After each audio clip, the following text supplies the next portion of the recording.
पहला हमारा बिंदु है कि शिक्षा मित्रों को नियमित किया जाए। नियमित के बाद एक और उसमें जुड़ा है कि जब तक नियमित करने की व्यवस्था प्रक्रिया चले तब तक हमको समान कार्य समान वेतन दिया जाए। ये हमारा एक बिंदु हो गया। दूसरा बिंदु हमारा है कि शिक्षा मित्रों को मेडिकल की सुविधा दी जाए, ईपीएफ काटा जाए। जब ईपीएफ कटेगा तो उसमें मेडिकल की सुविधा जरूर मिलेगी। यदि ईपीएफ के कटने में कोई समस्या होती है तो आयुष्मान जैसी योजनाओं से हमको आच्छादित किया जाए। कम से कम हमारे परिवार, पूरे परिवार के जो सदस्य बीमार हैं, जिनकी हम दवा नहीं करा पा रहे हैं, कम से कम उनकी दवा तो हो जाए। दूसरा बिंदु ये है, मतलब ऑप्शन भी दिए गए हैं कि यदि अलग से नहीं हो पा रही मेडिकल की व्यवस्था तो हमको आयुष्मान जैसी सुविधा दी जाए। तीसरा बिंदु हमारा है कि हमारे जो बचे साथी हैं मूल विद्यालय वापसी से, उनको मूल विद्यालय वापसी का एक मौका और दिया जाए और जैसा आदेश 2018 में किया गया था वैसा ही आदेश किया जाए, ये भी मांग है।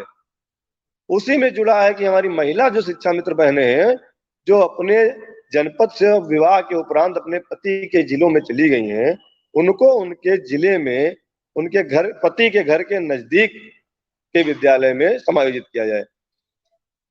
अगला। नमस्कार साथियों, स्वागत है आप सभी का आज की इस नई वीडियो में। ये वीडियो आप सभी शिक्षा मित्र साथियों के लिए काफ़ी ज़्यादा महत्वपूर्ण होने वाली है। दरअसल आपके समायोजन को लेकर के हाल ही के अंदर की एक वीडियो की क्लिप है, जहां पर उस वीडियो की क्लिप में कुछ बयान साझा किए गए हैं। उन बयानों को आपके मध्य में प्रेषित करेंगे। सभी साथियों से एक रिक्वेस्ट है, वीडियो को आप पूरा देखें। चैनल को अभी तक आपने सब्सक्राइब नहीं किया है, सब्सक्राइब भी कर लें। अब चलते हैं अपडेट पर। पॉइंट हमारा मृतक शिक्षा मित्रों के लिए है, उनके परिवार को आर्थिक मदद की जाए और उनके परिवार के लोगों को कहीं ना कहीं समायोजित किया जाए। ये हमारी मांगे 18 जनवरी की बैठक में दी गई थी।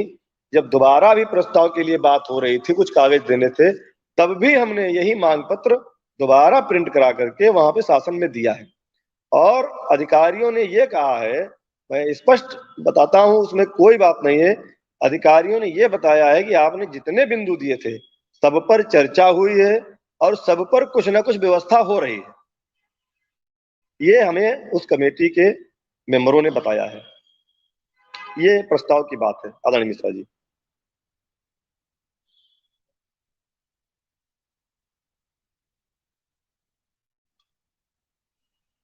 आवाज नहीं आ रही मिश्रा जी आपकी। कई लोगों का ये सवाल था कि आखिर प्रस्ताव जी में जी गया क्या है। सवाल वाजिब था, लोगों को नहीं पता है, जी बहुत लोग हैं उन्हें ये नहीं मालूम। और प्रस्ताव अभी सार्वजनिक हुआ नहीं। प्रस्ताव जब नहीं सार्वजनिक होगा तभी लोगों को जानकारी मिलेगी। सुशील जी, इन नहीं। सब के बीच आप लगातार मेहनत कर रहे हैं, लगातार बातचीत हो रही है, मंत्री जा रहे हैं, अधिकारी अधिकारी जा रहे हैं, क्या मिलते हैं? चुनावी बेला है, चुनावी बेला में सभी आश्वासन देते हैं, लेकिन कहीं ना कहीं हमको लग जाता है कि चुनावी ये लॉलीपॉप है या फिर हमारे हिस्से में कुछ खुशी आएगी। आपने अभी कहा कि गोरखपुर से जैसे कुछ बात चल रही है, तो गोरखपुर वाले सूत्र, मैं ये कह रहा हूं कि अभी 3 दिन आप अपने पूरे लगा दीजिए, 14, 15, 16। मुझे लग रहा है कि 16 के बाद आचार संहिता की चर्चा होगी, 15 या 16 के बाद जी कभी भी हो सकती है। तो ये 3 दिन एक शिक्षा मित्र के लिए वो कत्ल की रात है, जब गांव में ग्राम पंचायत का चुनाव होता है और अंतिम दिन उन्होंने कहा बस आज ही वोट बिक जाएगा, इधर हो जाएगा उधर हो जाएगा। तो पूरी कोशिश कर लीजिए। 2 लाख परिवारों का, 1,50,000 शिक्षा मित्र परिवारों का भविष्य टिका हुआ है। उसी बैतरणी में 25,000 अनुदेशक भी तैर रहा है। किसके भाग्य में क्या आएगा? कोई मलाई खाएगा, कोई रोटी भी नहीं पाएगा। ये सब अपना अपना किस्मत का खेल है। लेकिन फिलहाल सबका निगाह टिकी हुई है कि ये 3 दिन बड़े कसमकस हैं। तो क्या रहेगा इन 3 दिन में? आपकी क्या तैयारी है? पूरा संगठन लखनऊ में है, मंत्री जी के घर अलीगढ़ से लेके और गोरखपुर तक, बनारस से लेके और बलिया तक, सब जगह व्यवस्थाएं चुस्त दुरुस्त कर रहे हो। इस चुस्त दुरुस्त करने का कोई नतीजा मिलता दिखेगा? बिल्कुल आदरणीय मिश्रा जी, देखिए ऐसा है कि हम लोगों ने जब अपनी लड़ाई शुरू की थी तो ये नहीं सोचा था कि हम लोग चुनाव के वक्त तक जाएंगे। हम लोगों ने तो ये सोचा था कि चुनाव के महीना 2 महीना पहले ही हमारी समस्याओं का समाधान हो जाएगा। हम लोगों ने जो संघर्ष काल का नाम दिया था तो पूरे 2023 को दिया था। जनवरी से लेकर के दिसंबर तक हमारा संघर्ष काल था। लेकिन जब 18 अक्टूबर के बाद हमारा कार्यवाही हमारी शुरू हो गई तो 18 से संघर्ष बंद करके उसको वार्ता, संवाद और समाधान में बदला गया।